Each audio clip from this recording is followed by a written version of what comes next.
মাননীয় উপাধ্যক্ষ মহোদয়, মাননীয় সদস্য আশৰাফুল হুছেইন ডাঙৰীয়াই যিটো জিৰৰ বিষয়ে আনিছে এই সম্পৰ্কত আমি চৰকাৰৰ তৰফৰ পৰা এইখিনি কথা আমি জনাব বিচাৰিছোঁ যে অসম চৰকাৰৰ পৰা পোৱা খালী পদৰ তালিকা অনুসৰি 2024 চনৰ সংযুক্ত প্ৰতিযোগিতামূলক পৰীক্ষাৰ বাবে অসম লোকসেৱা আয়োগৰ দ্বাৰা প্ৰকাশিত বিজ্ঞাপনত মৰাণ আৰু মটক সম্প্ৰদায়ৰ বাবে অসামৰিক সেৱা আৰু অসম আৰক্ষী সেৱাৰ বাবে দুটাকৈ পদ অন্যান্য পিছপৰা সম্প্ৰদায় আৰু অধিক অন্যান্য MOBC অধিক অন্যান্য পিছপৰা সম্প্ৰদায়ৰ ভিতৰত সংৰক্ষিত কৰা হৈছিল।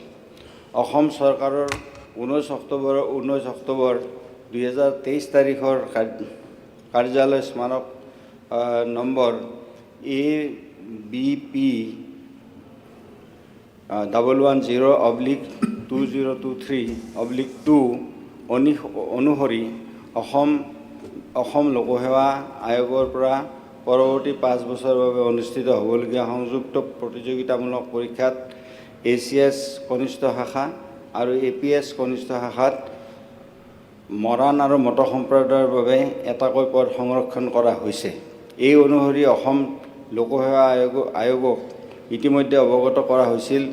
তথাপিও দেখা গৈছে যে আয়োগে ঘোষণা কৰা CCE 2024 মতে চূড়ান্ত ফলাফলত মেধাৰ ভিত্তিত মটক সম্প্ৰদায়ৰ 2জন প্ৰাৰ্থীকহে এই সংৰক্ষণৰ বিপৰীতে বিবেচনা কৰা হৈছে।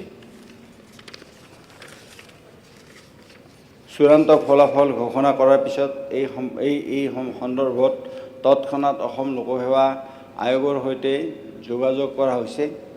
আয়োগে মৰাণ ছাত্ৰ সন্থা তথা অন্যান্য মৰাণ সম্প্ৰদায়ৰ ব্যক্তিৰ পৰা অভিযোগ উত্থাপন হোৱাত বিষয়টো তৎকালীনভাৱে আয়োগে আলোচনা কৰে আৰু উক্ত চৰকাৰী নিৰ্দেশনাৰ ভিত্তিত মৰাণ সম্প্ৰদায়ৰ প্ৰাৰ্থীক সংৰক্ষিত পদত সুযোগ দিয়াৰ উদ্দেশ্যে 16 ফেব্ৰুৱাৰী 2026 তাৰিখে ঘোষিত চূড়ান্ত ফলাফল তাৎক্ষণিকভাৱে বাতিল কৰে।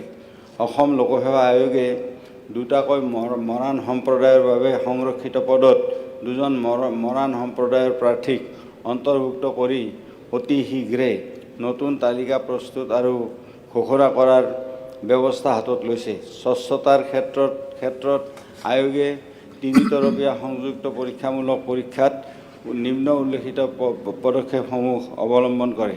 প্ৰাৰ্থীসকলক প্ৰাৰম্ভিক পৰীক্ষাৰ OMR উত্তৰ বহীৰ সংলগ্ন কাৰ্বন কপিও দিয়া হয়। মূল পৰীক্ষাৰ উত্তৰ বহীসমূহ ডিজিটেল মূল্যায়ন কৰা হয়। মৌখিক পৰীক্ষাৰ বাবে অসম চৰকাৰী কৰ্মচাৰী বিভাগে নিৰ্বাচিত কৰা বিশেষজ্ঞৰ উপৰিও আয়োগৰ নিজাববীয়াকৈ বিশেষজ্ঞ নিয়োগ কৰে।